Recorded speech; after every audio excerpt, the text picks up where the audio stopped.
el objetivo de este taller es poder entregarle algunas herramientas prácticas desde el contexto que tiene el rol de los equipos de convivencia en el contexto de pandemia principalmente, y evidentemente orientarnos a los casos críticos desde la convivencia escolar. Ahora, desconozco, Paulina, si tú vas a tomar la totalidad de la presentación o Gonzalo, Gonzalo solamente iba a haber un soporte, porque yo sé que ustedes prepararon juntos la primera parte, ¿verdad? Sí, no, pero la idea es hacerlo yo y eventualmente, ahí está que me cambiaste, ahí me veo Soto Urrutia, Soto Muñoz. Eventualmente Gonzalo ahí apoyaría en la parte del rol, pero la idea es hacerlo yo para que tenga una línea conductora. Perfecto, ningún problema. Dentro de la presentación, la profesora, le vamos a decir, nos planteó de que ella tenía la posibilidad que ustedes hagan preguntas, vayan a que no sea una presentación, sino más bien sea un diálogo común. Paulina, te dejo a ti la tribuna. Sí, muchas gracias, Pablo. Gracias. Oye, en primer lugar quiero saludar a, no sé si hay una o más trabajadoras sociales en este equipo, porque hoy día es el Día del Trabajador y la Trabajadora Social. Así que eso es lo primero, darle un cariñoso saludo y un gran reconocimiento porque es una tarea profesional fundamental hoy día en los colegios. Así que vayan esos aplausos. Muchas gracias. Sí. Muchas gracias, Paulina. Sí. Así que espero que se celebren, muy merecidamente. A Elizabeth. Eso, ¿viste? Súper. Ya, vamos.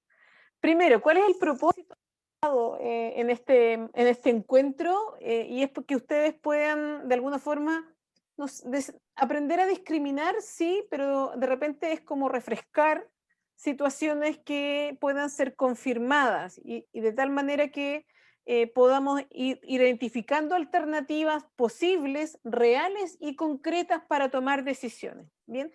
Y vamos a llamar situaciones críticas todas aquellas que ameritan una situación de mayor complejidad, de mayor coordinación sistémica y sobre todo que pudieran eventualmente, de no ser intervenida oportuna y eficazmente, podría generar un daño grave o gravísimo a la o el estudiante que esté afectado. Eso por un lado.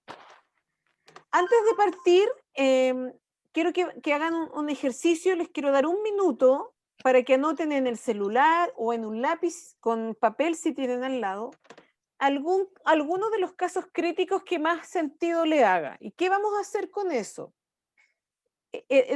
Ponle el nombre, ¿ok? No tienes que ponerlo todo porque no lo vamos a leer aquí. Por ejemplo, voy a escribir el caso de Juanita y coloca al lado las acciones que se han realizado al respecto, ¿bien? Y quiero que esto lo guardes para el final de tal modo que durante la presentación elementos que contribuyan a mejorar estas acciones las puedas ir anotando. O elementos que te permitan a corregir algunas acciones, tú las vayas tachando, ¿bien? Cosa que al final puedas volver a leer tu papelito o tu pantalla de teléfono donde hayas anotado y puedas ver cómo fue, de alguna forma, fortaleciéndose aquellas acciones que se han ido realizando en este caso en particular. Y si hay alguien que dice, mira, yo tengo un caso, pero todavía hacemos nada, no te preocupes, ponle el nombre y puedes ir completando a través de la presentación aquellas acciones que tú crees que entonces habría que empezar a hacer. ¿Se entendió? Sí. Súper bien. Muchas gracias. Ya vamos a dejar un minutito entonces ahí.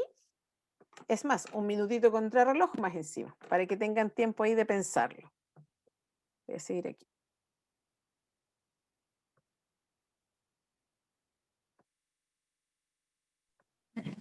Paulina, dime. Yo no te alcancé a entender bien la idea. Hay que escribir elementos que contribuyen a favorecer las acciones, pero ¿qué habías comentado antes? Que este caso, durante la presentación, tú lo vas a ir revisando. Ya. Ya. Ya, pero el caso que vas a presentar, ¿tú? No, un caso que ustedes están pensando y yo voy a ir entregando elementos para que tú vayas revisando el caso, ¿me entiendes? Ya. Y al Ya. final sí vamos a tocar algunos ejemplos concretos en la parte última sobre todo, ¿ya? En palabras sencillas, Ya. piensa en algún caso específico y escribe lo que has hecho ahora, hasta el momento, en ese caso. Por Ya, ejemplo, el ya. duelo, la muerte de un familiar de un alumno. O por ejemplo, un niño que está con problemas no sé, de suicidio, por ejemplo, pensamiento suicidio. ¿Qué has hecho tú hasta el momento? Entonces, al terminar la charla, vamos a identificar aquellas cosas que pueden complementar lo que ustedes han hecho. Eso. O corregir O eventualmente algunas corregir si lo fuera que necesario. hemos hecho. ¿Ya? Ya. Ahí vamos a, entonces, a Disculpa que continuar. meta la cuchara. No, sí, de eso se trata, súper, ya. Entonces, sigamos pensando en esto, ¿bien? Quiero pedirles, vamos a hacer un ejercicio de activación porque esto es súper importante. Si el Gonzalo me está escuchando por ahí, y no me acuerdo mucho, pero es probable que hayamos hecho este ejercicio en clase. Quiero, chiquillas, que en el lugar donde están en este momento, en su casa, un dormitorio, un living, la cocina, donde sea. También lo puedes hacer, Pablo, si quieres. Quiero que mira, quiero que sigan las instrucciones que yo les voy a ir dando, ¿ok? En silencio, por supuesto, y luego yo voy a hacerles una pregunta. Quiero que se paren y que se ubiquen en una esquina de la pieza donde están. Párate y ubícate en una esquina de la pieza donde están. No muevas nada. Eres tú quien se va a mover. Quiero que mires hacia adelante. Una vez que estés de pie en alguna de las esquinas de tu pieza, quiero que mires hacia adelante. Ahora quiero que vayas a otra esquina de tu pieza, la que tú quieras, y vuelvas a mirar hacia adelante.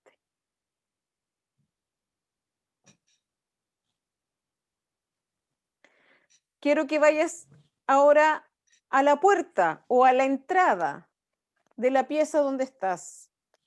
Te pongas de pie y mires hacia adelante sin salir de la pieza.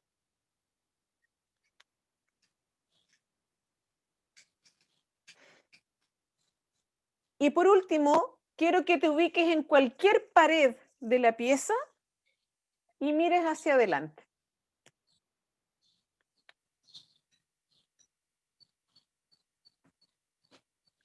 Ok, listo. Pregunta, y aquí voy a necesitar que abran sus micrófonos, por favor. ¿Vieron lo mismo en la última parte, en la pared, que cuando se ubicaron en la primera esquina? No. No. Ya. ¿Vieron lo mismo que cuando se ubicaron en la puerta o en la entrada que cuando estaban en la segunda esquina? ¿No? Vi más cosas. Ya. ¿Pero viste lo mismo? ¿Exactamente lo mismo? No. No.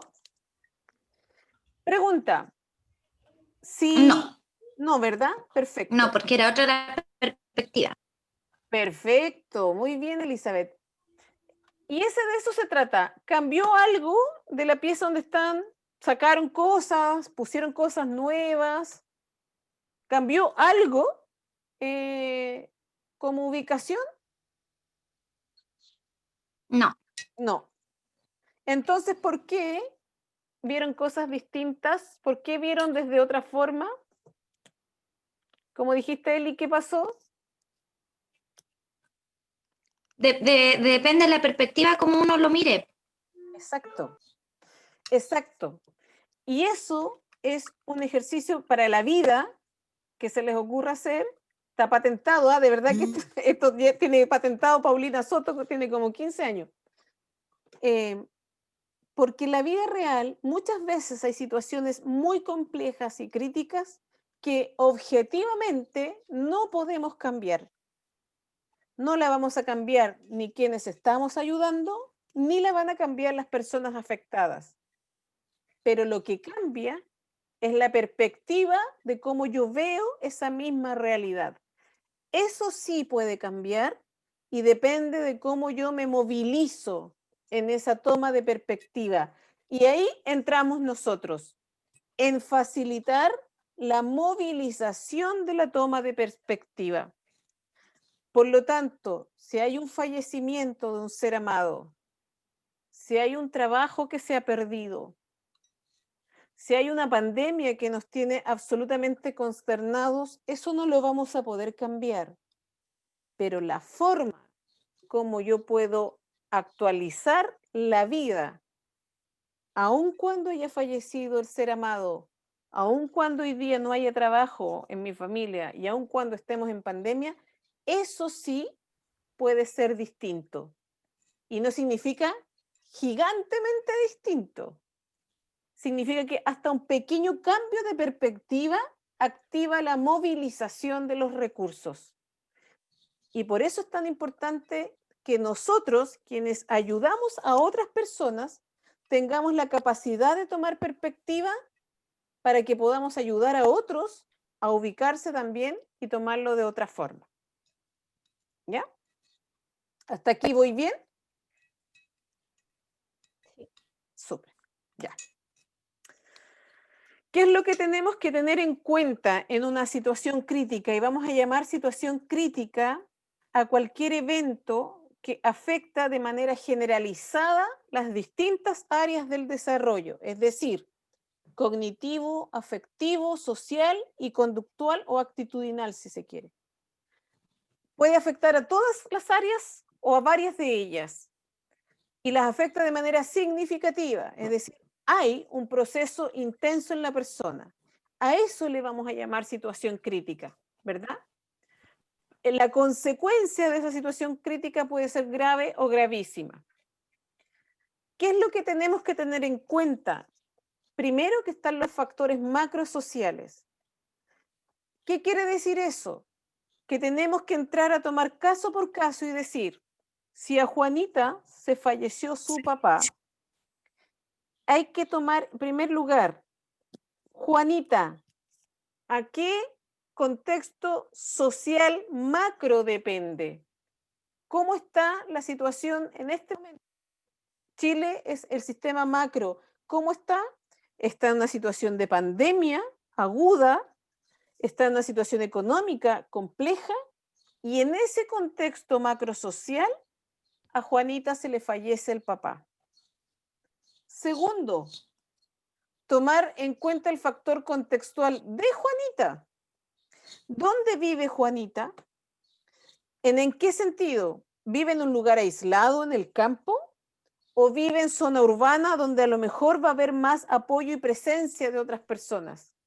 ¿Vive en un lugar con fácil acceso a redes de apoyo? ¿O en realidad las redes de apoyo son bastante complejas o de difícil llegada o de difícil concreción? Juanita en su familia vive con, además del papá fallecido, ¿con quién más vivía? ¿Cuántos miembros son de la familia? Si tiene hermanos, ¿en qué posición se ubica Juanita? Todos estos elementos que son parte de los factores contextuales ayudan a ir identificando y decir, por ejemplo, si Juanita tiene una mamá y tiene otros hermanos, y tiene hermanos que son grandes, y tiene esos hermanos grandes para Juanita son importantes, yo a lo mejor voy a poder diseñar una estrategia de apoyo con esos hermanos mayores, ya que la mamá está viviendo el duelo profundamente y con ella no vamos a poder contar.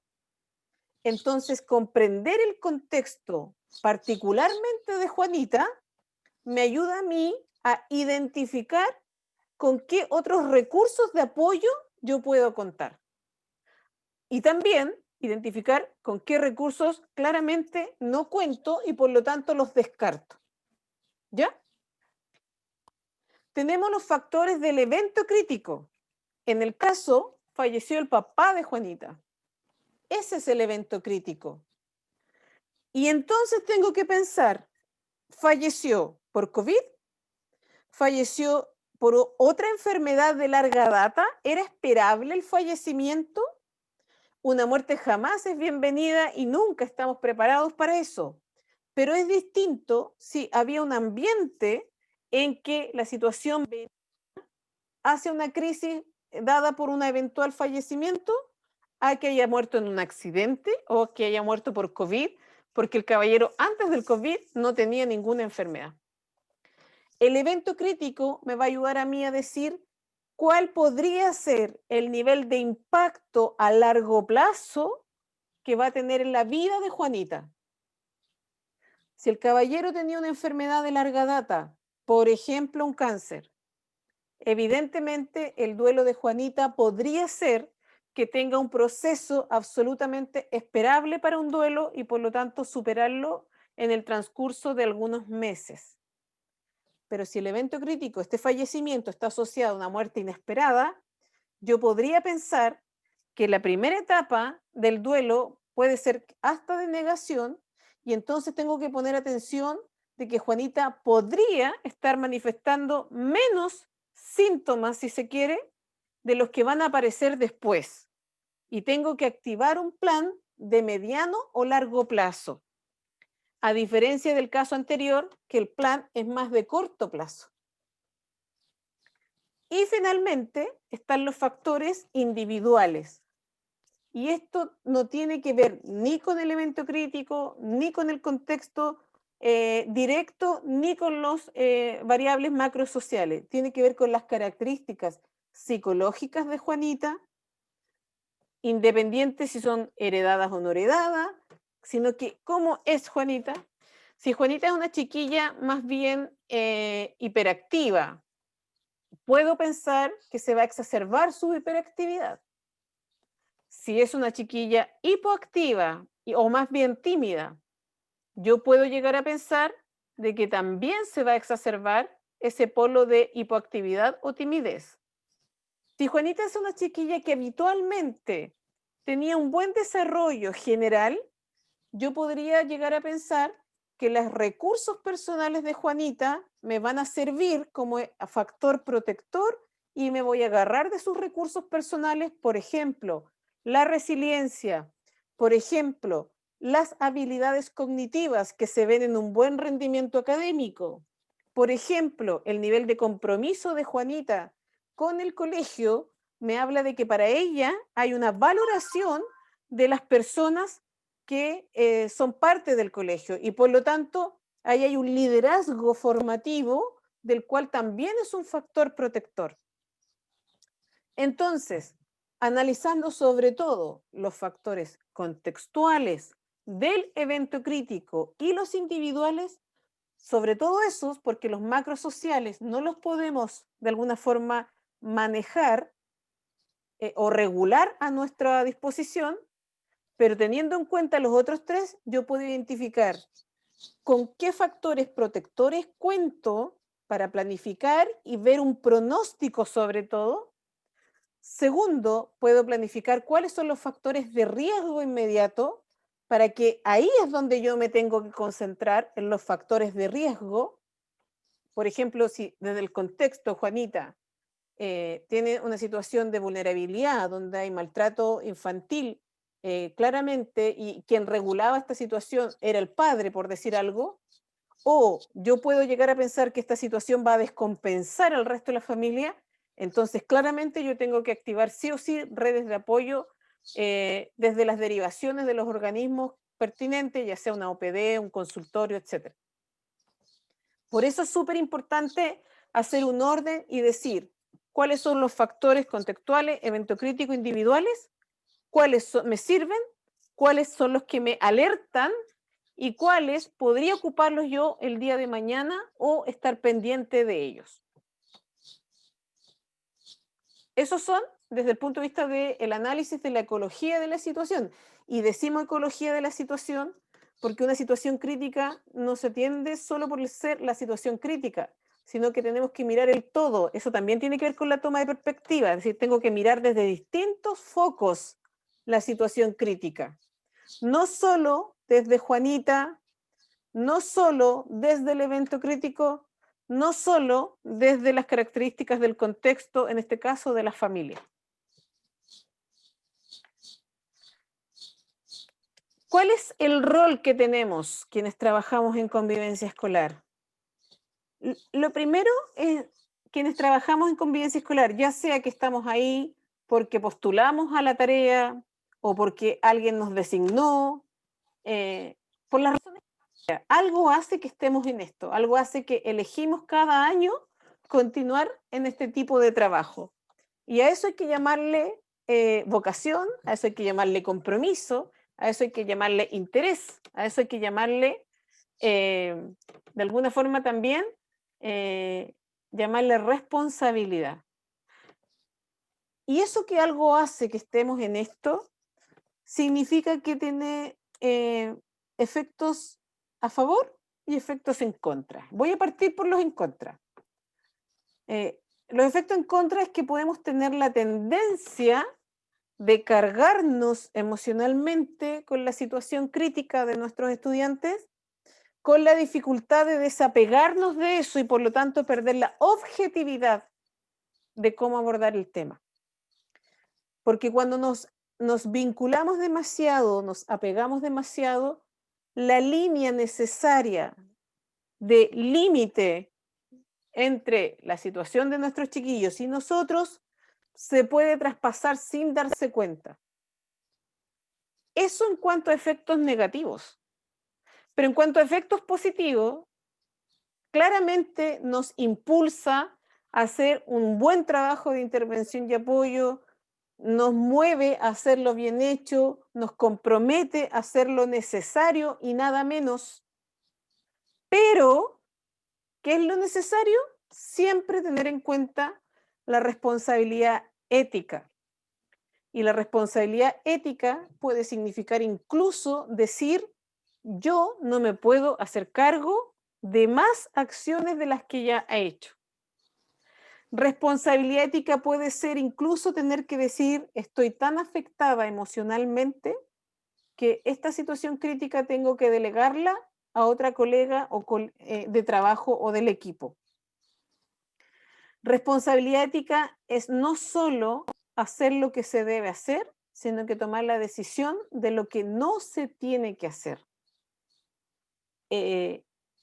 Y ahí es donde el efecto negativo nos puede jugar una mala pasada, porque el alto compromiso, vocación, apego y vínculo afectivo nos puede enceguecer la necesaria visión ética de lo que corresponde en el momento. Y en eso, chiquillas o chiquillos presentes, hay que ser súper cuidadoso y aunque a veces pueda parecer frío y funcional, si es ético, es lo que más va a ayudar a ese niño o a esa niña.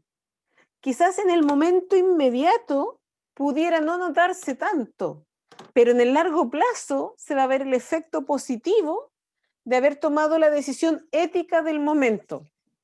Hola, hola. A ver. Hola. Oh, perdón. No, no te preocupes. Ya.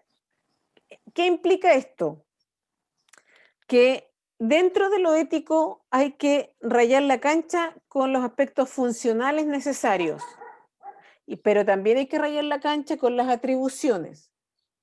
Ahora, puede que haya una atribución no puesta en ningún documento normativo de la institución. A lo mejor ni siquiera está definido en mi perfil de cargo. ¿Y en qué sentido podría tener que levantarse la atribución ética? En todas aquellas transgresiones que vulneran la integridad de un niño, una niña o un adolescente. Yo no necesito ni un reglamento interno, ni una ley, ni un perfil de cargo para tener que tomar la decisión de defender esa integridad. Pero defenderla no significa que yo necesariamente tomo acciones de protagonismo. Defenderla significa que si no tengo las capacidades, tendré que inmediatamente delegar o pedirle ayuda a quien sí las tenga. Y para eso existen o los propios equipos institucionales, y si no, los equipos de organismos públicos que hoy día, desde el punto de vista jurídico, la ley nos permite echar mano. Si no funciona la OPD, podremos ir a un PPF, podremos ir a un tribunal de familia, podremos ir a un equipo multidisciplinario del consultorio, que son los que menos en realidad funcionan. Pero la ventaja de una OPD, un PPF, es que como la ley los obliga a operar en 24 horas, la verdad es que ellos sí al menos tienen que hacerse cargo dentro de esas primeras 24 horas. Cuando se nos complica la cosa, cuando tenemos una situación crítica y decimos, ya, ok, yo tengo súper claro, analicé todos los factores ecológicos que están asociados a esta situación. Además, tengo claro cuál es mi rol y sé desde el punto de vista ético hasta dónde tengo que llegar. Chuta, pero el caso es tan complicado y miro el reglamento, algún protocolo, si hay algún protocolo que me ayude, la verdad que no está claro porque es una situación que ni siquiera habíamos pensado. Por ejemplo, la pandemia. No hay ningún reglamento interno hoy día de convivencia escolar que aluda a qué tienes que hacer en un contexto de pandemia, porque no se nos había ocurrido, porque no había sido necesario. Pero eso no nos exime de todas las situaciones súper difíciles que estamos atendiendo en nuestros chiquillos que no están motivados, que no quieren trabajar más en temas escolares, que han cambiado su comportamiento, que se han desapegado de sus amigos, obviamente, porque ya con suerte, algunos tienen la suerte de poder compartir la amistad a través del videojuego, pero y si no, bueno, eso no era algo de lo que estábamos preparados. Entonces, cuando no estamos preparados, ¿qué nos dice qué hacer? Son los principios que nos entrega la Convención Internacional de los Derechos del Niño, la Niña y el Adolescente. Ahí tenemos que echar mano, porque acuérdense que como Chile está suscrito a eso, no hay ley que esté por sobre eso, no hay normativa que esté por sobre eso, no hay acción jurídica que esté por sobre eso, no hay acción institucional educativa que esté por sobre eso. Y dentro de estos principios yo los reordené porque la verdad es que desde la convención primero aparece el principio de la no discriminación. Yo lo reordené y puse primero el interés superior del niño, la niña y del adolescente porque la verdad es que es el principio que más nos sirve cuando no sabemos qué hacer.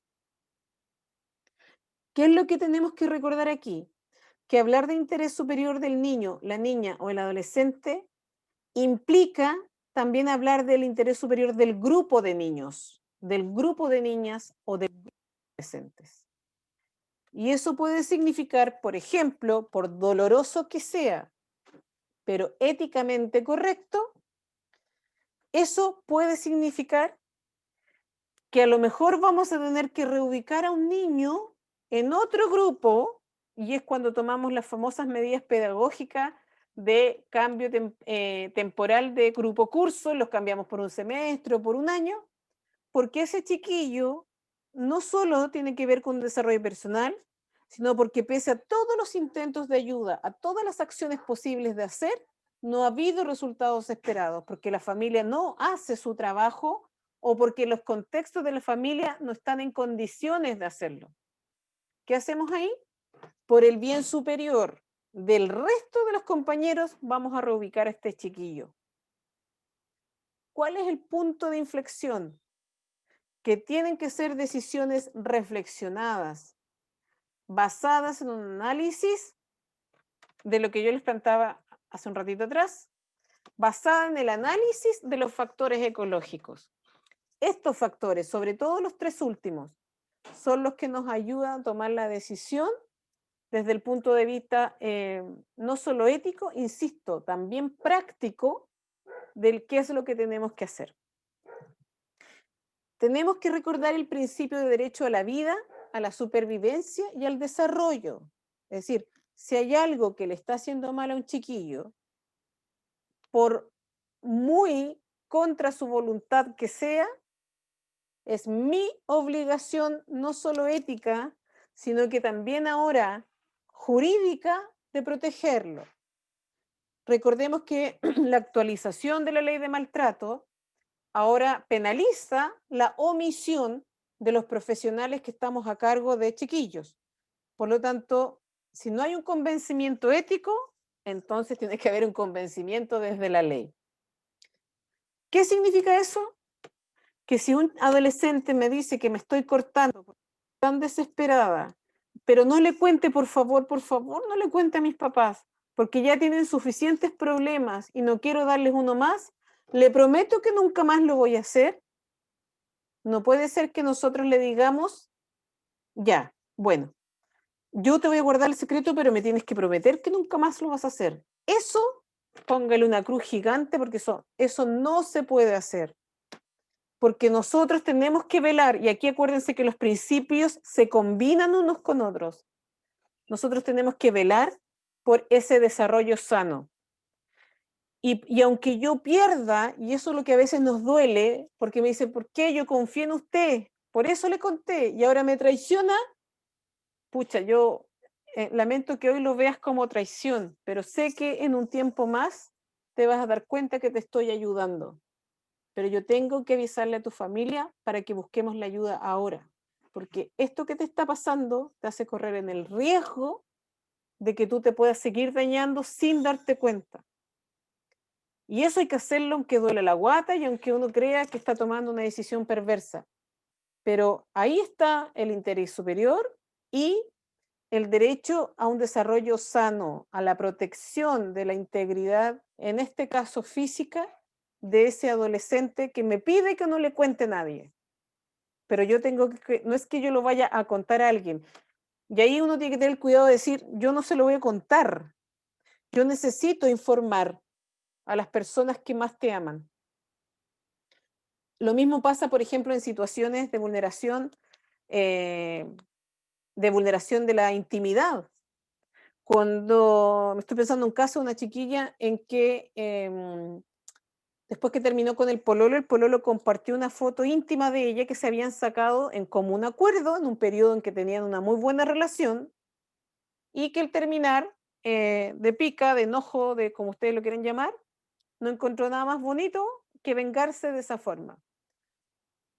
Y la chiquilla lo único que no quería era que le contáramos al padre, porque el padre, la madre dijo, me podrá atender, pero mi papá es súper machista, mi papá no va a querer nada, mi papá me va a culpar a mí. Por favor no les cuente, yo necesito que me ayude, por favor detenga la foto, pero que nadie vaya a saber.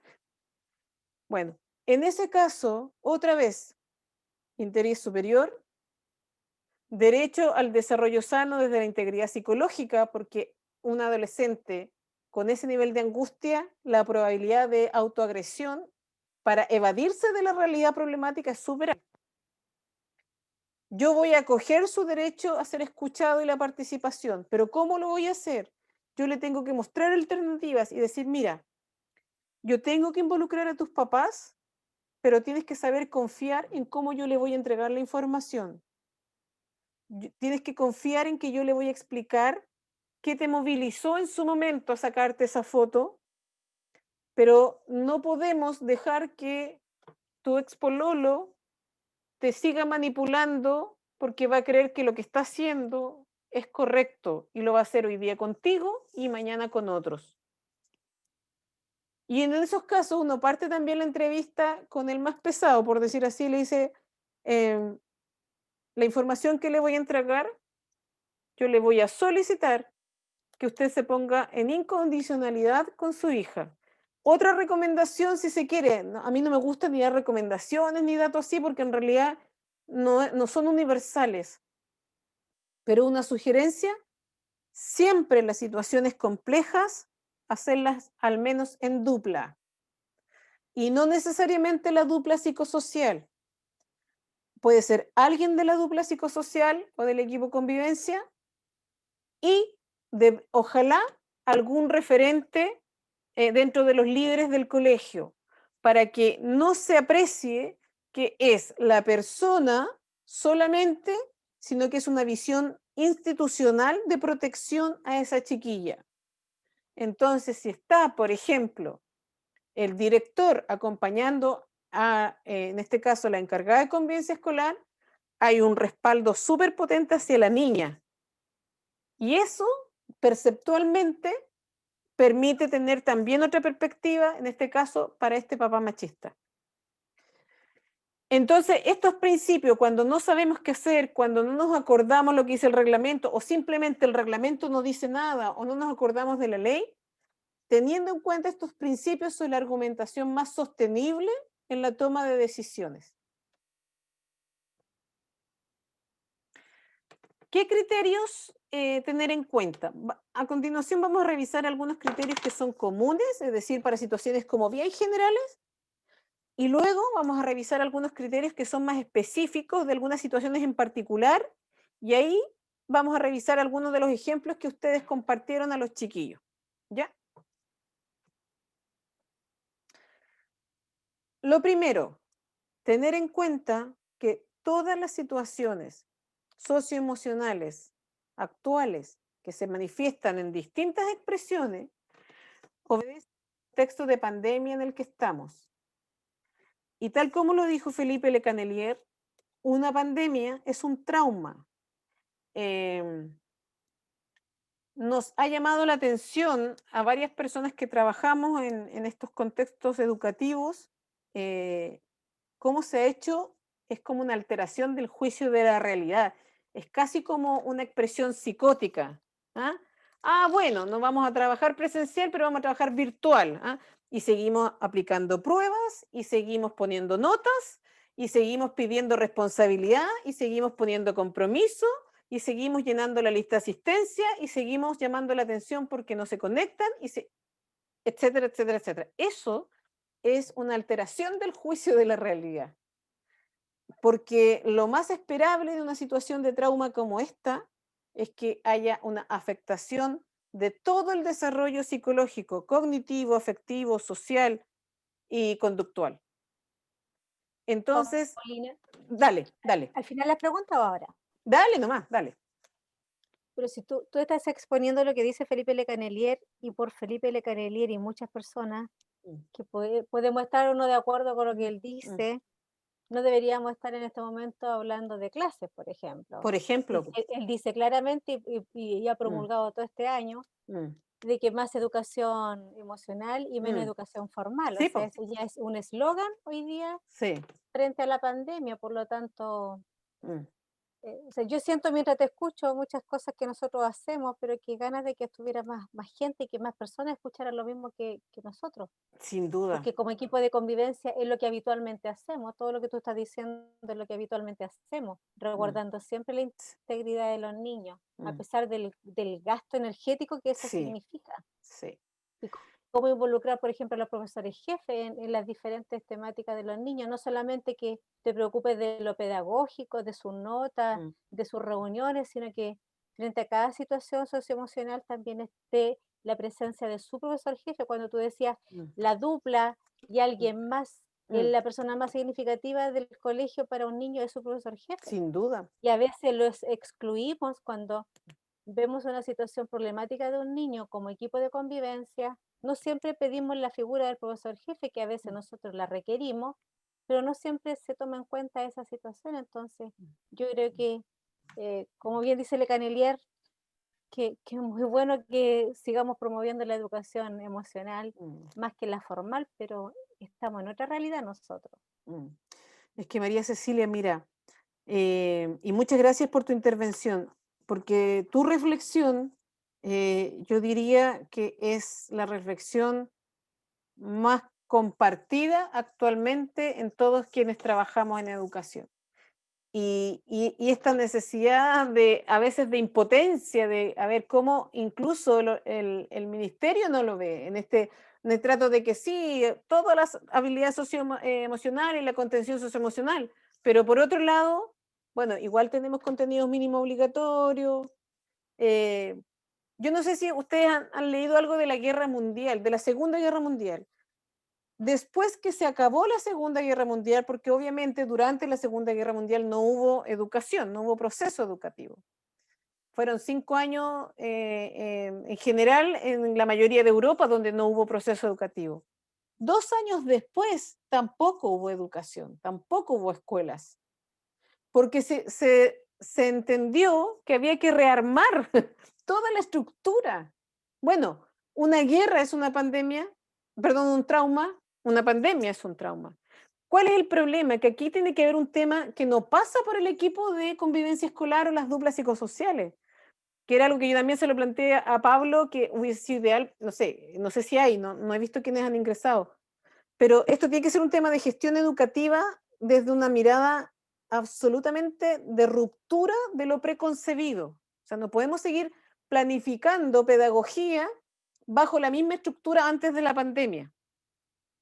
Tenemos que romper lo establecido, tenemos que romper los formatos, porque esto no se trata de que no haya proceso pedagógico si se quiere. Se trata cómo el proceso pedagógico me sirve como recurso protector para la contención socioemocional. El lunes pasado en una escuela de acá de Coronel hablábamos justamente de eso y que yo les decía, mira, no se trata de no hacer guías, porque estaba un poco la disputa de que algunos defendían, no, porque es una escuela que no tiene mucho acceso en la mayoría de los estudiantes al trabajo sincrónico, hay mucho trabajo asincrónico. Entonces, algunos defendían la construcción de material porque los chiquillos el próximo año va a costar mucho nivelarlos y ya tenían descendido muchas competencias y objetivos de aprendizaje, imagínate el próximo año. Entonces, y otros decían, pero no, ¿cómo vamos a seguir gastando el tiempo en hacer guías cuando los chiquillos hoy día nos necesitan de otra forma, etcétera? Ni unos ni otros.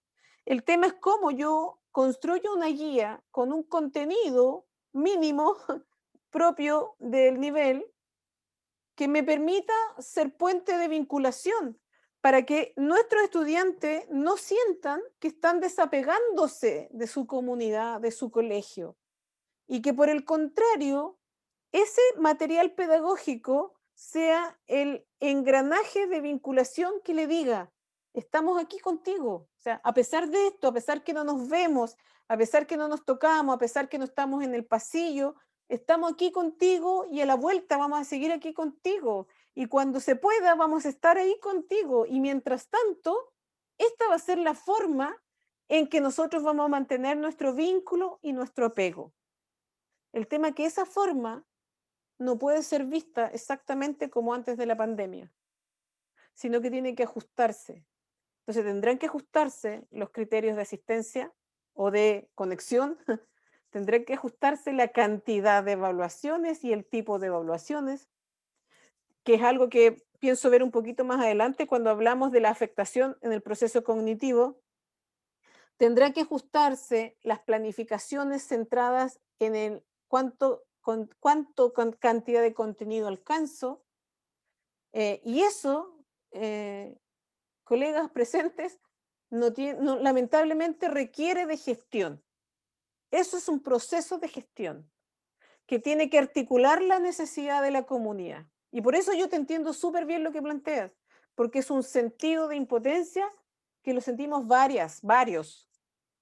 Pero vamos al ejercicio del comienzo.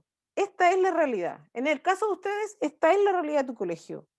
En lo macro social no lo van a poder cambiar, pero movilicémonos para mirarlo de otra forma y decir, ok, de lo que sí podemos cambiar. Por ejemplo, ahora mismo. O sea, acá hay un desafío que se tiene que transparentar. Eso es súper importante. Y decir, si queremos mejor resultado de aprendizajes con o sin pandemia, tenemos que fortalecer todos los procesos de intervención asociados a convivencia escolar. Y eso significa que necesariamente hay que reestructurar el formato pedagógico para las actuales circunstancias. Y eso en la práctica significa, y vamos chequeando 1, vamos chequeando 2, vamos chequeando 3. Y si aún así, María Cecilia, nada se pesca y a nada se le dice que sí, que la acción individual de cada uno de ustedes, esa no la puede tocar nadie. Ahí viene como yo les planteaba lo anterior.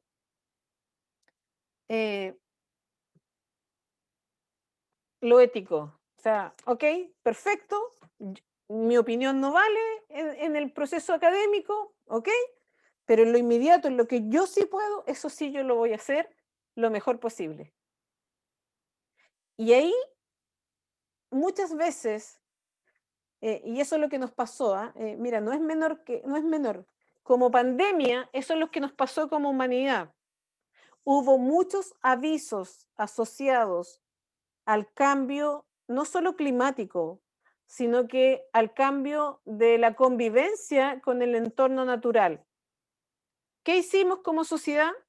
Hicimos que especies como los murciélagos y otros más ya no tuvieran dónde vivir y tuvieron que empezar a convivir con nosotros. Y ahora estamos en esto. Ahora estamos aquí, en una pandemia mundial.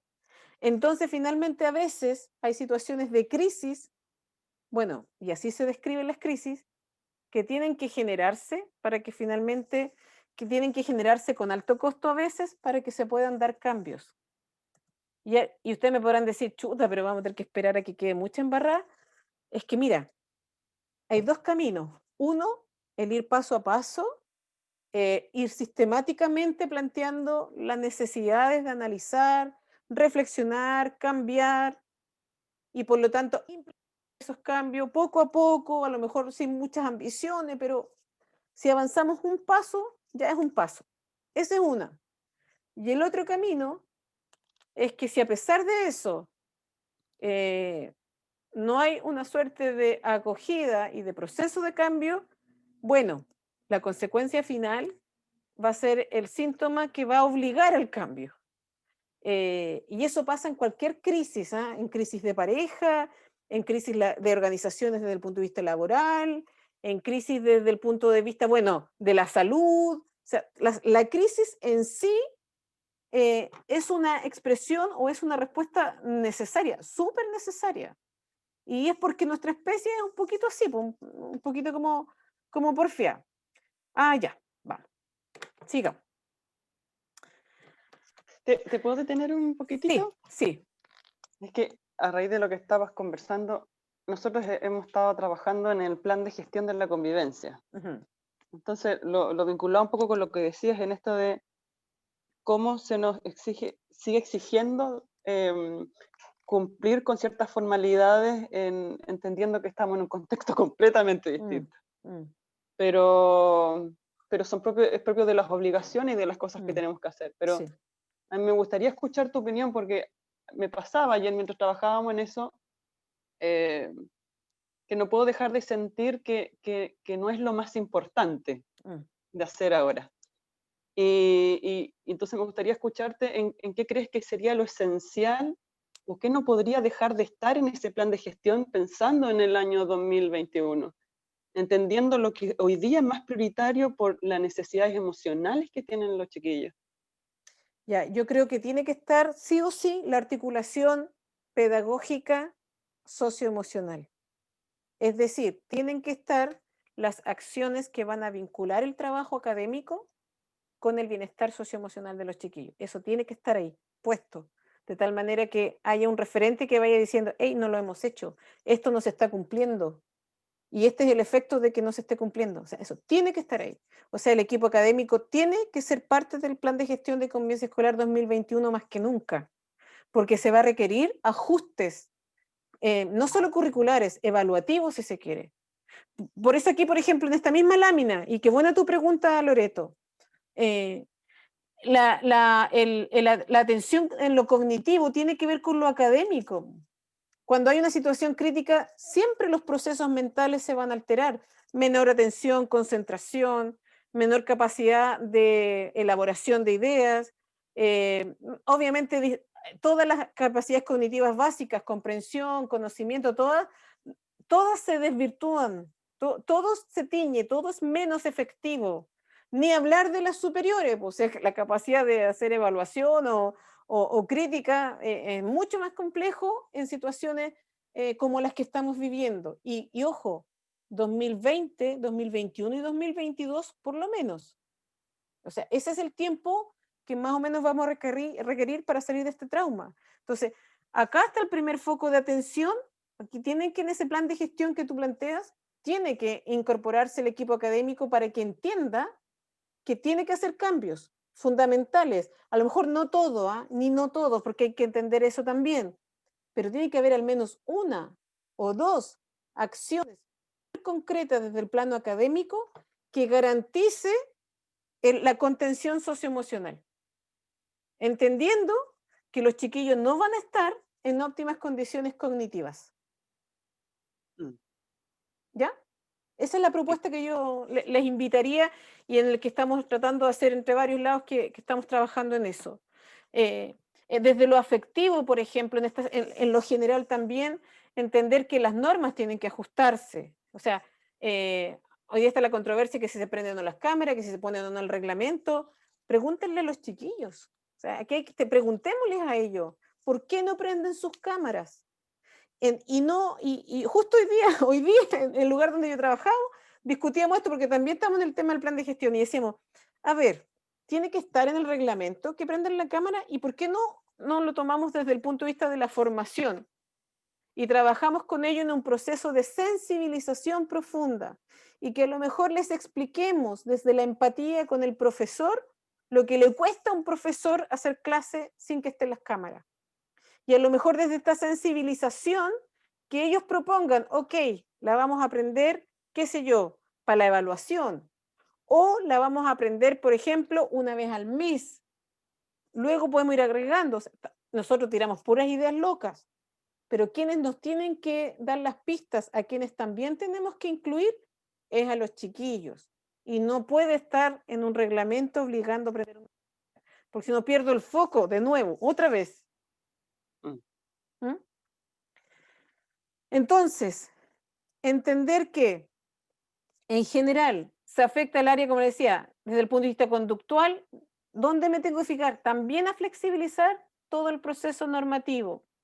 Si es una situación muy gravísima, ocupar las redes. Entender que desde el punto de vista fisiológico, esto también tiene que ver con el proceso académico.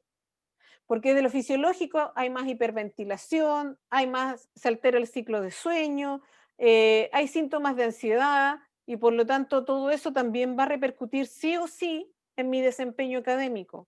Y eso yo tengo que saberlo. Y el equipo académico tiene que entenderlo.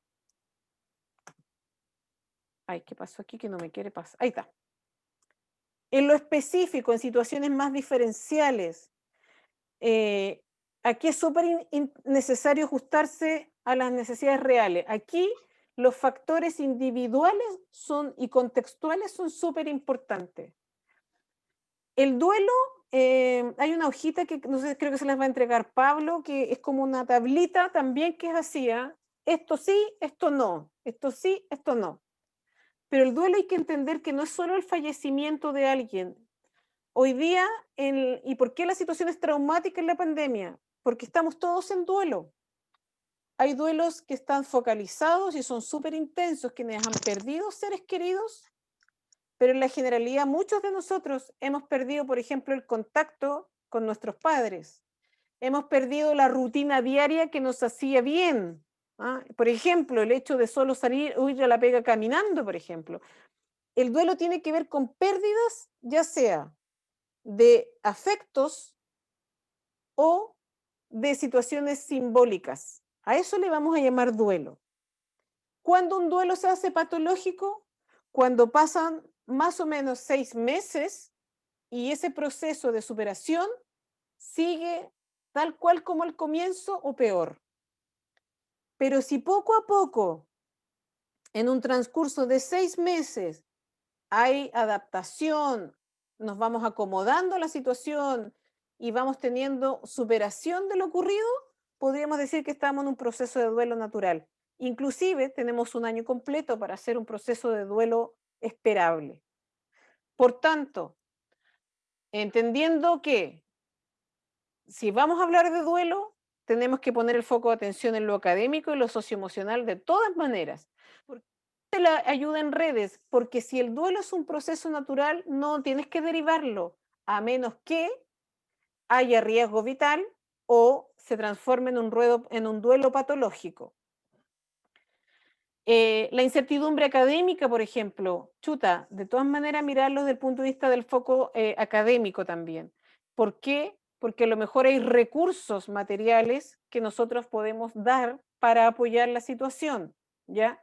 Hay colegios que se las están arreglando para compartir tablet o para pagar un plan de internet, por ejemplo. Y eso también tiene que gestionarse a nivel, repito, no solo de ustedes, aquí es fundamental el enfoque sistémico del colegio. La desmotivación y las dificultades de conducta que aparecen harto en los casos que ustedes mandaron, más que un problema, esa es la consecuencia de la pandemia. La gran mayoría de los chiquillos, los más chiquititos, lo manifiestan con irritabilidad. Los adolescentes lo manifiestan con lata, no querer conectarse, no, ni ahí. Entonces, ¿qué tenemos que hacer? En algunos casos, a lo mejor se le puede hacer una suerte también de haciendo participar. Mira, conéctate a clases, pero ya sabiendo que, que van a tener que la posibilidad de pasar de curso igual, ok, no más calificaciones, no más notas, pero hagamos un acuerdo, no más notas, pero conéctate a clases. Entonces le estoy dando una aliciente de esperanza. La esperanza es una variable psicológica fundamental, no solo es un valor. Entonces lo que tenemos que inyectar desde las acciones concretas es esperanza como variable psicológica. Entonces, decirle a Pedro, Pedro, mira, lleváis un montón de tiempo sin conectarte. Además, cada vez que te conectas te pones a tontear. Hagamos un trato. O sea, primero que todo, ¿estás cansado? Sí. ¿Estás chato? Sí. Porque va a decir que sí. Ok, mira, no más notas, pero no tontes más en clase. Y conéctate cuando puedas. Y ojalá cuando no puedas, pero si sabes que debes, también conéctate. El tema de la participación en clases. Este es un tema transversal a casi la gran mayoría de los establecimientos. Hay colegios, y les voy a dar este dato porque eso también depende de la gestión académica, hay colegios que han priorizado el trabajo asincrónico y les ha ido bastante bien. ¿En qué sentido? Dicen, ok, se van a grabar las clases, el profesor las va a subir. En el momento que las graba, el que quiera estar presente puede estar, ¿ok? Se da un horario. El profesor las sube a la plataforma y va a haber días de consultoría. Entonces tú te evitas el traspasar el mismo formato presencial, pero al Zoom o al Classroom o a lo que sea. Bueno, el Classroom permite mucho la asincronía. Entonces, ¿qué pasa con eso? Que el cabro realmente dice, ya, voy a revisar la clase cuando esté aburrido, me entró la duda y voy a asistir a la hora de la consultoría. Entonces, a lo mejor ahí el tema de la participación en clases es un síntoma del sistema de enseñanza que se está ocupando y no es el problema del chiquillo, es el problema del sistema. Y los profes están cansados, o sea, a estas alturas, de verdad, hay que recordar que la fatiga de hora de trabajo es 1:3, es decir, 1 hora de trabajo en pantallas por la plataforma que sea equivale a 3 horas de trabajo presencial por lo menos. Entonces, hoy día los profes ya hay un nivel de tolerancia, se superó el umbral de la tolerancia. Entonces, todas las ideas que les demos, la verdad es que pucha, con todo el corazón del mundo a lo mejor los van a querer hacer, pero ya no da, ya no da la tolerancia. Entonces, hay que planificar, como tú bien dijiste, Lore, ya para el 2021 y ver ahora cómo cerramos esta situación. Finalmente, planificar acciones posibles según cada área, posibles, aquellas que a lo mejor soñamos pero no son posibles, bueno, dejémosla como una meta de largo plazo. Ejecutar prolijamente, ya, aquello que es posible de aplicar prolijamente es de verdad hacer una pauta de cotejo. ¿Se hizo? ¿Está pendiente? ¿Por qué está pendiente? ¿No se hizo? ¿Por qué no se hizo? Proteger el vínculo colegio-estudiante, yo esta la pondría en mayúscula y en negrita, porque todo lo que estamos haciendo hoy día es proteger ese vínculo a través de las clases, a través de entrevistas, a través de recursos que les subimos al Instagram, a través de lo que sea. Eso es lo que estamos haciendo. Ese es el propósito. Que sepan que no están solas, que no están solos. El trabajo en equipo, y aquí cuando digo trabajo en equipo, los equipos de convivencia siempre hacemos buen equipo entre nosotros en todos los colegios. Nos afiatamos bien, tenemos el mismo propósito, nos preparamos todos juntos, pero el desafío que nos toca a varios, a mí también me pasa mucho, es hacer equipo con las otras áreas del colegio.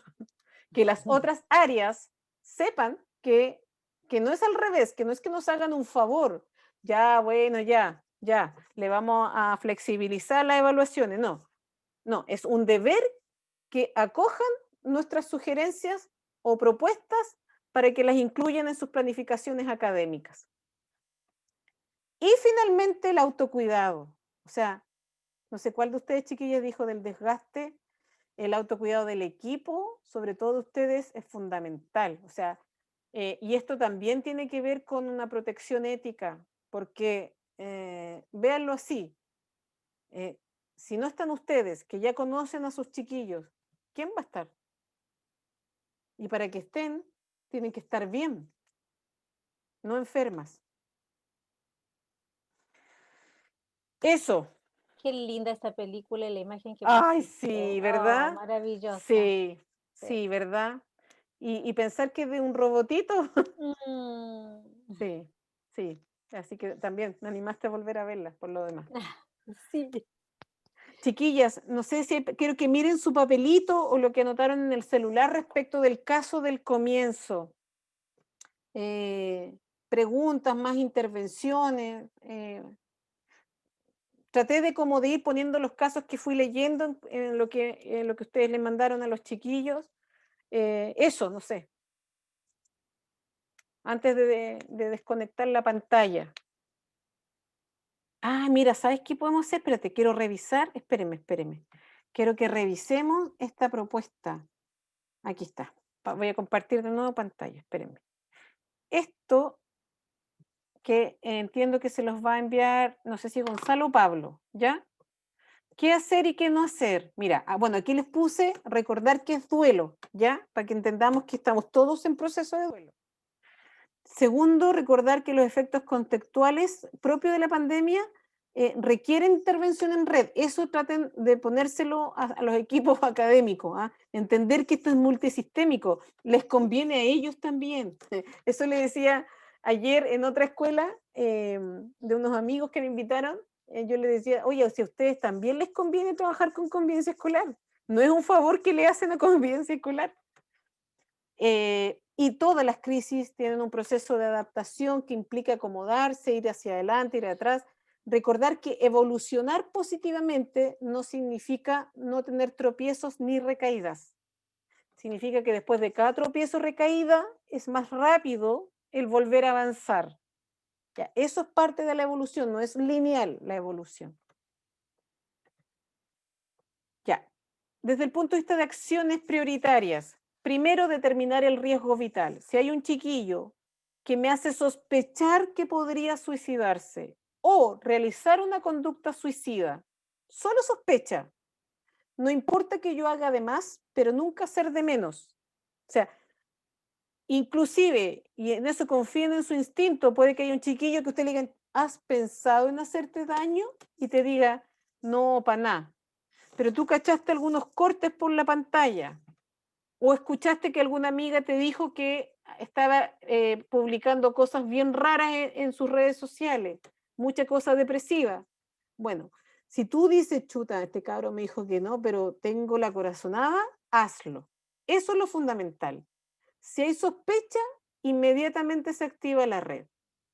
Personalmente, yo no sé cómo será ya, pero acá yo prefiero optar al tiro por las OPD de la comuna, a menos que obviamente haya que denunciar, me paso derecho a un tribunal.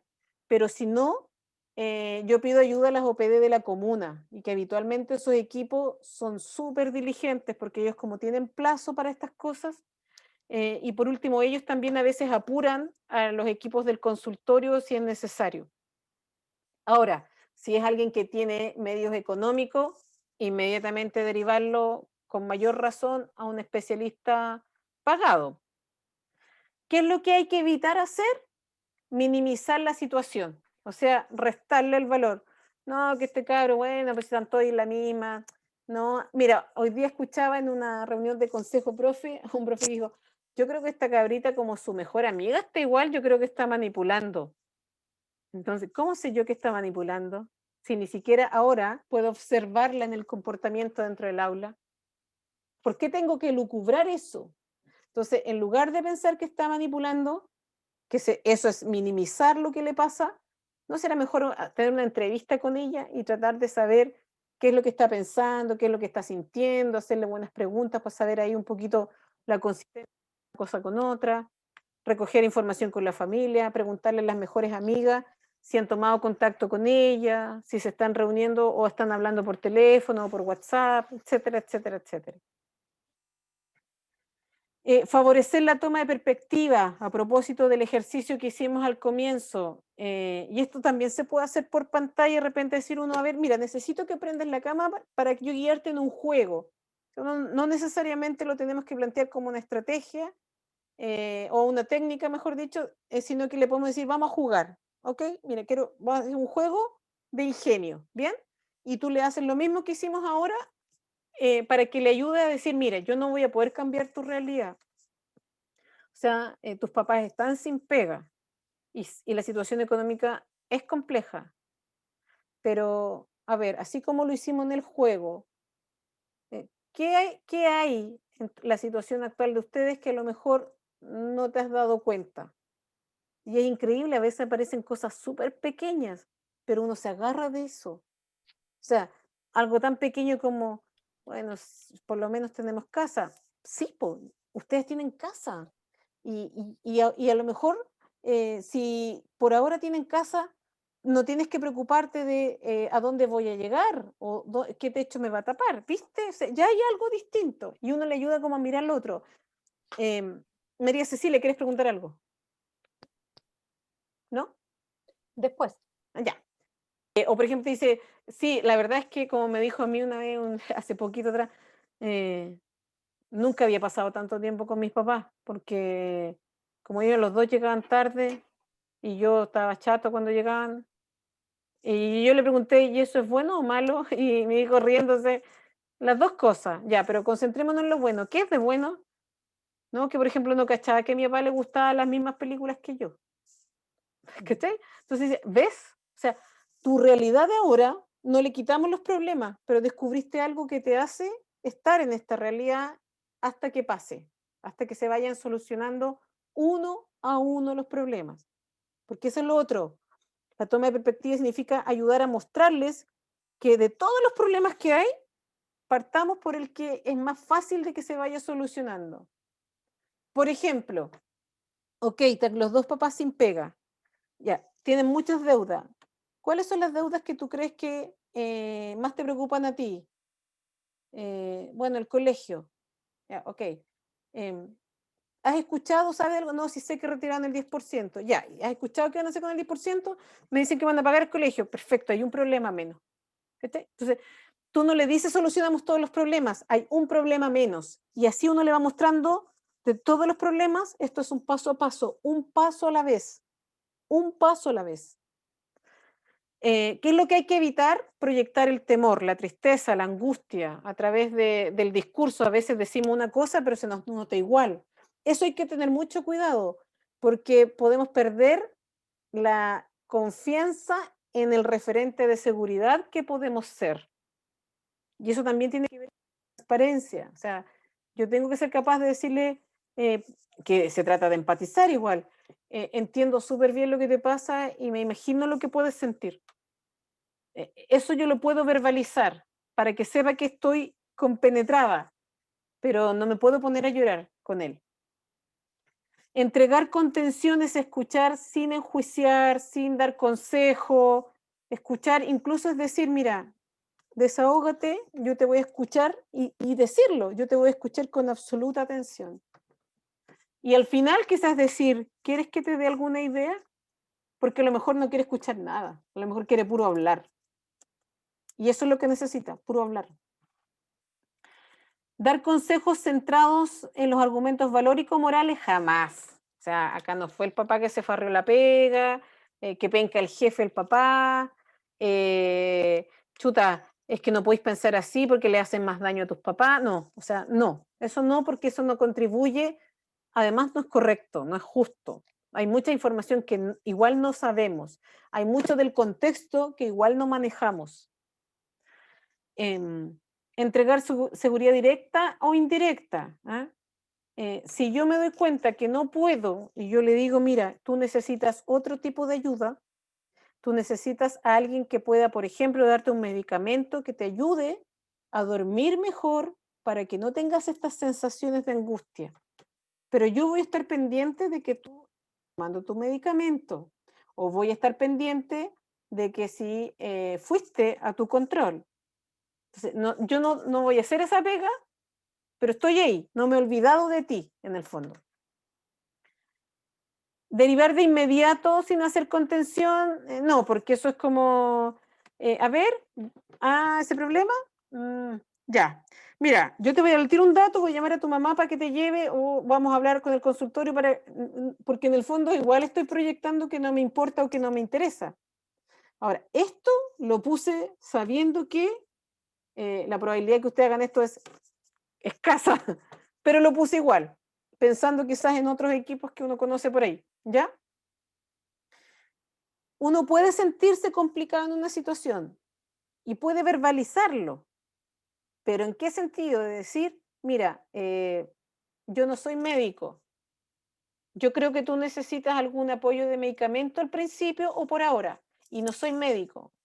Entonces, yo creo que tú necesitas un médico y por eso quiero hablar con tu familia para que te puedan llevar a un especialista. Yo se lo puedo decir así, pero no le puedo decir, ¿sabéis qué? Estoy atada de brazo, no sé qué hacer, me complica, yo te veo súper mal. Ya, eso no.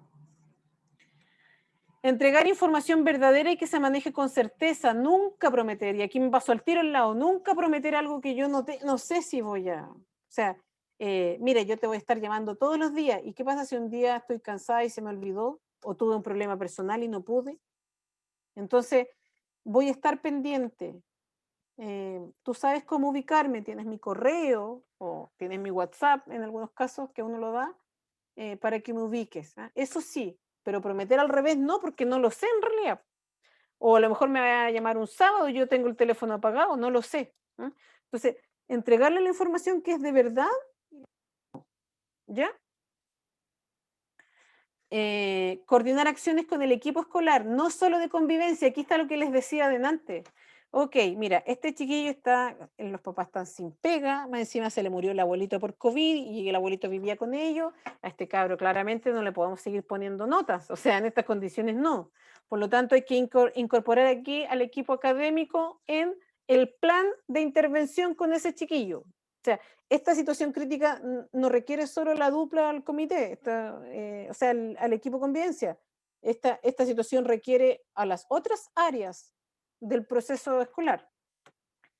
¿Qué es lo que hay que evitar? La fuga en los canales de información. O sea, sobre todo si yo digo vamos a tratar de ayudarte en algunos aspectos, y por ejemplo yo no sé, ahí va a depender mucho también el nivel de trabajo en equipo y de comunicación interna que tengan, porque si a lo mejor yo se lo planteo al director o directora, pero me salté al UTP, por decir algo, chuta, yo necesito que el UTP me apoye, pues entonces tengo que hacerlo al revés, ¿ya?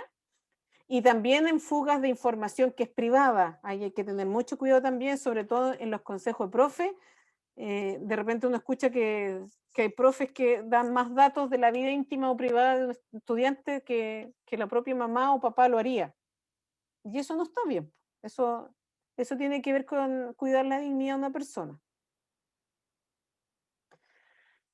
Coordinar información y acciones posibles, si es posible, porque como puse al lado, si la situación tiene que ver con maltrato o con algún tipo de abuso o hecho de connotación intrafamiliar, yo le avisaré a la familia después que haya armado todo, la denuncia, el sistema de apoyo en red, la contención a los chiquillos.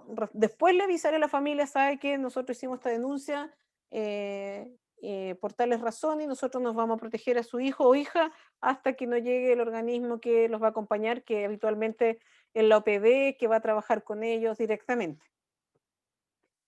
Y finalmente, derivar a los organismos de apoyo, que es lo que hemos ido hablando, también según corresponda, y sí corresponde también. ¿Qué es lo que no se puede hacer? Es postergar la derivación cuando de verdad es necesaria. O sea, si hay un chiquillo con riesgo vital, yo no puedo no derivar. Si hay un chiquillo que yo veo que ha bajado mucho de peso, y aunque lo vea en pantalla, yo noto y le pregunto, ¿qué te pasó? ¿Estás bien? No, ¿está enfermo? No, no tengo nada. Ay, me quedo solo con eso. Chuta, ¿y qué pasa si está enfermo? A lo mejor no está con depresión, pero tiene otro problema de salud desde el punto de vista orgánico. Entonces, eso también hay que tener presente. Eso de mi parte. ¿Paule? Dígame. ¿Paule? ¿Me escucha? Bien, sí. Bueno, darte las gracias, Paulina, y a la vez también saludarlas, porque me pude integrar en el desarrollo del taller, pero he estado escuchando atentamente los distintos puntos de análisis. Solamente yo quisiera agregar uno que creo que no me quiero quedar callado y quiero transmitirlo, que tiene que ver principalmente con calmar un poco la ansiedad de nosotros o de ustedes como equipo de convivencia, que lo hemos hablado ya en varias oportunidades junto a la dupla, a la orientadora, junto a Jenny, y en el sentido principalmente de comprender y enfocarse que el plan de gestión de la convivencia viene a ser este instrumento orientador que va a provocar el desarrollo de estas distintas estrategias en torno al cuidado de la salud mental y bienestar socioemocional de nuestros estudiantes y la comunidad. Partiendo con acciones de base que desde este equilibrio con la normativa tenemos que implementar como establecimiento. Y aquí están a la base elementos desde las reuniones, por ejemplo, con el consejo escolar, socialización de nuestro reglamento interno, algún protocolo, que es un poco la estructura que hemos podido ir avanzando en el formato del plan que estamos trabajando para el año 2021. Sin duda que la esencia de la gestión para el próximo año tiene que estar centrada en demostrar mediante acciones concretas el apoyo a los estudiantes desde el cuidado de la salud mental, pero no perdiendo de vista que como establecimiento educacional también tenemos ciertas exigencias ministeriales, ciertas exigencias desde la política pública que tenemos que irlas equilibrando. Yo creo que lo positivo y lo bueno es que el colegio es quien diseña su plan de gestión y aquí no nos están imponiendo un mínimo ni un máximo. Por esa razón sí necesitamos tener una orientación, una guía que nos indique las distintas estrategias que vamos a implementar, cómo las vamos a vincular finalmente con el trabajo académico en el aula, con los valores institucionales desde el proyecto educativo, con los distintos indicadores de desarrollo personal y social, entre otras cosas. Son algunos elementos que ya hemos estado trabajando con el equipo. Así que eso por mi parte. Muchas gracias, Paulina. Saludos a todas ustedes, chiquillas, que estén por allá. Gracias. Vale. Paulina, disculpa, Sí, vamos viajando, sí, vamos de regreso a Chillán, porque estábamos presencial. Agradecerte por el taller, estuve muy pendiente. Este va a ser enviado después al jefe de UTP y en realidad al equipo de gestión, para que igual puedan participar de él. Bueno, contarte de que algo se ha avanzado, por lo menos UTP ha descendido la cantidad de evaluaciones en solicitud de lo que nosotros hemos hecho como equipo de convivencia. Súper. Incluso hay casos en los que se ha pensado incluso no calificar, haciendo excepciones cuando el equipo de convivencia lo solicita. Súper. Sí, se ha mirado nuevamente la mirada que cumple convivencia en esto. Claramente iremos avanzando porque no podemos pesquisar todos los casos. No. Claro. Ya está siendo así, tenemos que pesquisar todos los casos para ver si el alumno no se conectó por un tema socioemocional. Y luego que no vemos nada, lo derivamos y UTP lo atiende. Pero si nosotros encontramos algo, podemos pedir algo, no se logra lo que quizás fuera lo ideal, como tú bien lo decías, pero sí tenemos avance. Queremos Un paso a la vez. Tengamos mucho más. Un paso a la vez, sí. Mira, nos pasa... por Sí. todo. Gracias, Jenny. Mira, sí, del montón de cosas, acuérdense, solucionar algo es un problema menos y eso tiene un tremendo valor. O sea, lo importante que es no ir sumando problemas. Eso sí. Eso sí. Pablo, estás mudo. María Cecilia. Y ahora sí. Agradezco tu presentación, tu lineamiento, las orientaciones que entregaste. Nosotros vamos a hacer llegar este material al equipo. Sobre todo entender que las distintas estrategias que podamos abordar, hay un rol del colegio, pero hay un rol del equipo de convivencia que muchas veces creemos querer hacer más, pero a veces el rol está limitado también por el objetivo. Tenemos que propiciar aprendizaje y derivar cuando corresponde las situaciones que podamos observar. Y ese es nuestro rol. No es hacer clínica dentro del colegio. Yo siempre les digo a las psicólogas que trabajan en los distintos colegios, nuestro foco no es hacer clínica, nuestro foco no es también solucionar los problemas económicos de la familia, pero sí visibilizarlo y también orientarlo donde corresponda. Gracias, Paulina, gracias a Loreto, María Cecilia, Elizabeth, Jenny y Gonzalo por estar presentes, y estos también se los vamos a enviar al equipo directivo para que pueda poder tener sobre todo, tener una visión compartida frente a este abordaje y esta manera de gestionar la formación personal y social de nuestros alumnos en un contexto como el que estamos viviendo. Así que muchas gracias, un abrazo fuerte para todos y nos vemos en la próxima semana en las reuniones que nos quedan con el colegio. Gracias, Paulina. Vale, chao. Chiquilla, un gusto haberlas conocido y de verdad les mando un abrazo apretado. Piensen que lo que están haciendo de verdad es cambio, pero a veces no se ve como uno quisiera, pero es cambio. ¿Ya? Vale, nos vemos. Chao, chao. Chao, chao.